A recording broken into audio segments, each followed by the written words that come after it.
Hello, Thought Journal. For my first entry, I want to do a read and react.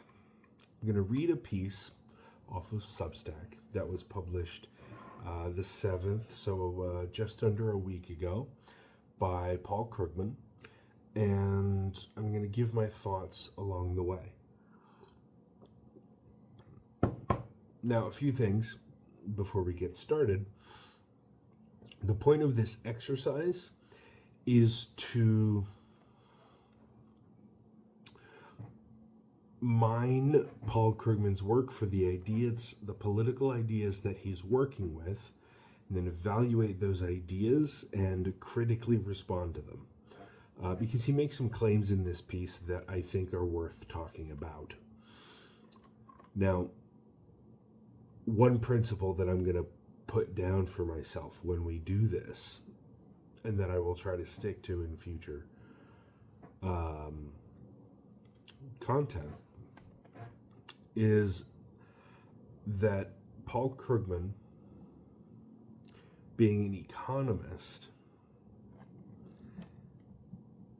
is not somebody I'm going to debate economics with. The rule is I don't step on the toes of experts in their own field. So if in this piece Krugman makes a claim about economics, tariffs, inflation, something like that, I don't have the tools, the education needed to actually assess whether he's right or wrong. He is the expert, and that expertise has value, and we're going to respect that value by trusting him with tentative caveats when he talks about economics. But what we're going to do is engage with his politics. This is a piece called Political Styles of the Rich and Clueless. As we wait to see what fresh hell awaits us this week, one obvious question is, who put these malevolent clowns in power? He's talking about the Trump administration. Krugman is a liberal. He is a quote-unquote establishment Democrat or a mainstream Democrat, and he is very much opposed to the Donald Trump administration. That will bleed through in this work. The short answer is ignorant people. But political ignorance takes two different forms.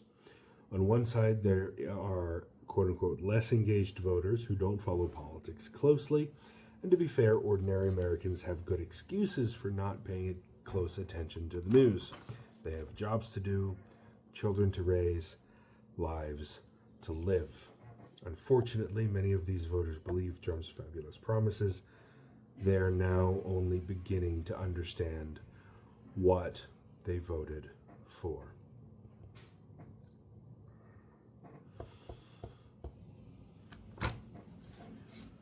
I think Paul Krugman is making a mistake here, but let's take a minute to understand him first before we criticize him. He wants to talk about political ignorance, and he starts by saying that the Trump administration was put in place by ignorant people. And then he divides those ignorant people up into two different groups, the first of whom are uninformed, everyday Americans who are not plugged into the news and therefore do not understand the political issues.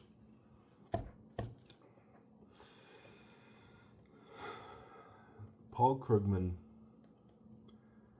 is, I think, misdiagnosing the problem here. I think Paul Krugman is wrong to call the ordinary Americans who voted for Donald Trump ignorant. What he's doing is something that you find very often among liberals. And yes, it's condescending. It doesn't feel good when they do that. We're not really going to engage with the condescension part of it here. That's it. It is what it is, right? It's condescending to call people ignorant. But I want to ask the question, condescending or no, is he right? Liberals do this all the time. They imagine in their minds what they believe is good for people. And then when those people vote for something other than what the liberal imagined is good for them, they decide that that person is ignorant, uninformed. They say that they're voting against their own interests. You see that a lot. I think that is a misdiagnosis of what is happening. You see,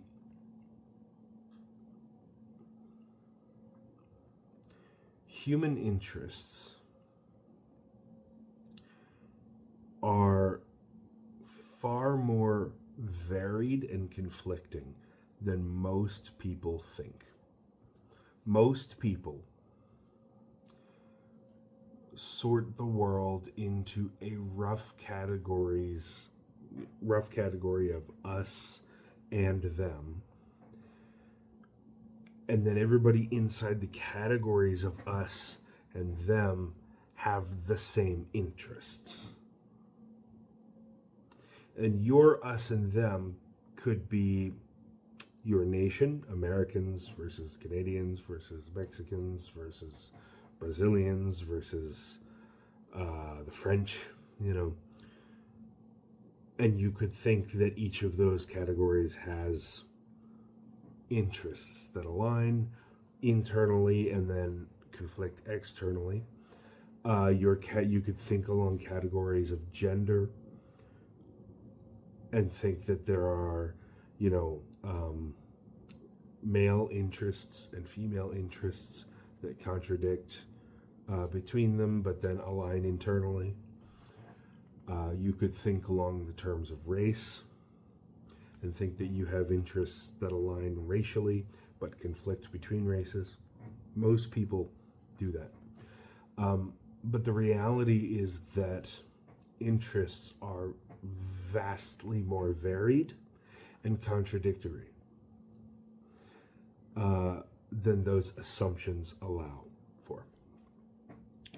In fact, and this is going to be very important here, interests and values contradict within a person, right? So I have interests and values that do not align with one another as a person, and then I have to prioritize those in my life. I have to make that choice. What is happening is that voters who supported Donald Trump are prioritizing interests and values that Paul Krugman here and many liberals who think like him do not prioritize. Paul Krugman doesn't understand that. What he thinks is happening is that they have prioritized the same values and interests that he did, but they just weren't smart enough to figure out which candidate, or they were not exposed enough, or plugged in enough, or well-read enough, or insert anything here enough to figure out which candidate would serve those interests. He's wrong. I think it is a much better understanding of American politics if you think about it as voters choosing values to prioritize over other, perhaps contradictory values, and then choosing a candidate that aligns with those values. That is to say, people who voted for Donald Trump didn't vote for him because they were ignorant. They voted for him because he aligned with the values and interests that they wanted to prioritize. And those are different from the values and interests that Mr. Krugman wanted to prioritize. Let's move on. Because he makes another misdiagnosis later. I'll skip now down to where he does so. The second category of political ignorance, according to Krugman, are the kind of voter who back Donald Trump on Wall Street and in Silicon Valley and are now shocked. I'm reading Krugman now, shocked to discover that he is who he always was. Over the weekend, Krugman writes, Bill Ackman, a hedge fund billionaire who has been one of Trump's most vocal supporters, suddenly turned on his champion, declaring on X, formerly Twitter, that, quote, by placing massive disproportionate tariffs on our friends and our enemies alike, thereby launching a global economic war against the whole world at once, we are in the process of destroying confidence in our country as a trading partner, as a place to do business, and as a market to invest capital in. Bill Ackman says that he doesn't think this was a foreseeable outcome. He assumed economic rationality would be paramount. My bad, he says. Krugman responds, indeed, who could have foreseen that the self-proclaimed tariff man who posts crazy stuff on Truth Social every day would impose destructive tariffs?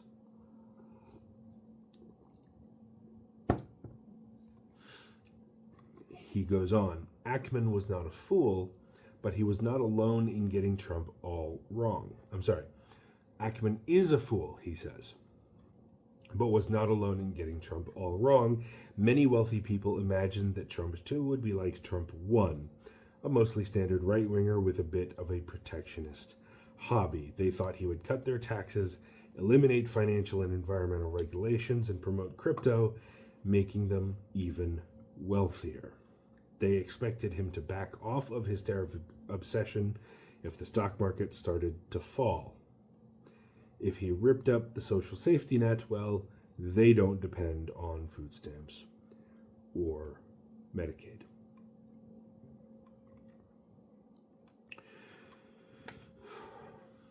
So Krugman sees this second class of Trump backer, the wealthy billionaire who thought that Donald Trump was just going to help make them richer, as standard right-wing politicians usually do. And he sees them as a different kind of ignorant.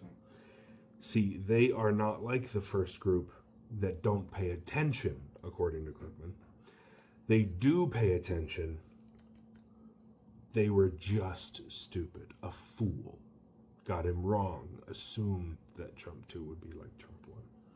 This is, again, I think, a misdiagnosis. What Krugman is missing is that Donald Trump has built a coalition of contradictory interests to carry him into power.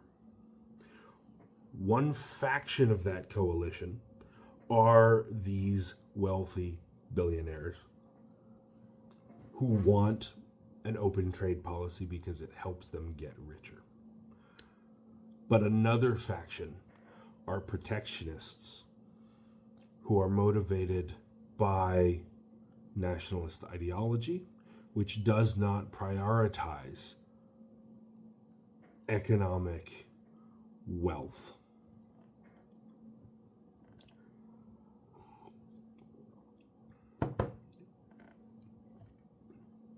The nationalist protectionist faction claim that their protectionism will increase national wealth, But they know that it won't. They're after something else, and they just need to kind of deal with the criticism that their policies will technically make America less wealthy. So they pretend that protectionism will bolster American wealth. It won't. What Krugman is getting wrong is he thinks that these ultra wealthy billionaires know all of this, but they're just stupid. They didn't figure out that Donald Trump just wasn't going to help keep them get richer. They thought he would. What is actually happening is that these two factions, the protectionists and the ultra wealthy billionaires, they compete against one another for Donald Trump's favor, for the president's favor. There's also a third faction that I won't get into here. The techno-feudalists, but that's beside the point.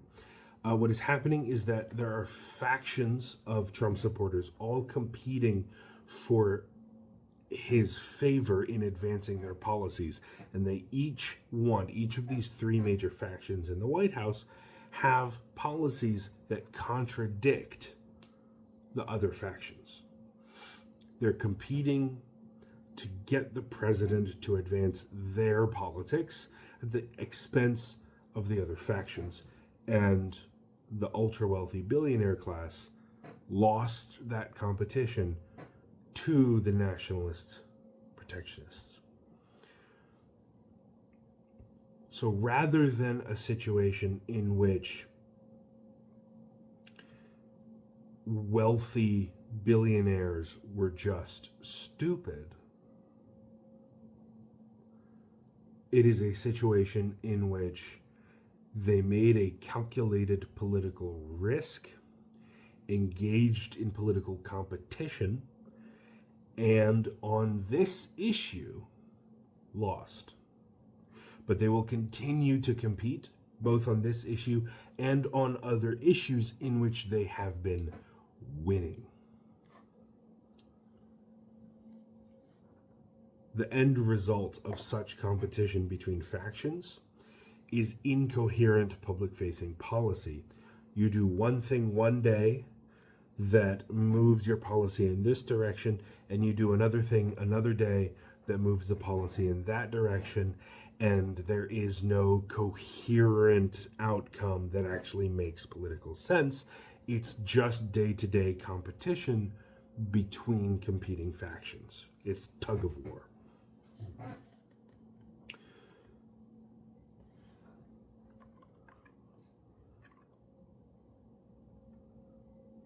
Yeah, I think that's enough for today.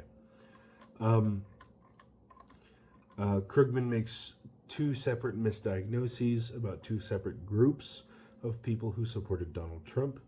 The first group he diagnoses as simply ignorant because they're uninformed. And I say that is a mistake because it is more powerful, as far as explanations go, to view voters as having a multitude of values and interests that contradict one another and conflict one another, and then choose, sometimes in the voting booth, sometimes well beforehand, choose values to prioritize over other values. And when you do not choose those same values, it can seem as though they are ignorant, but that's because you've assumed that they've chosen the same values as you. The second group are politically informed, heavily invested, ultra-wealthy billionaires, which Krugman says are just fools. He says later on that they think that financial success makes them economic experts. That part is true. Many do think that being successful financially turns you into an expert economist, and it does not. But this is also a misdiagnosis. What is happening here isn't foolishness, it is political competition that is ongoing, that they have lost an episode of and will continue to compete over.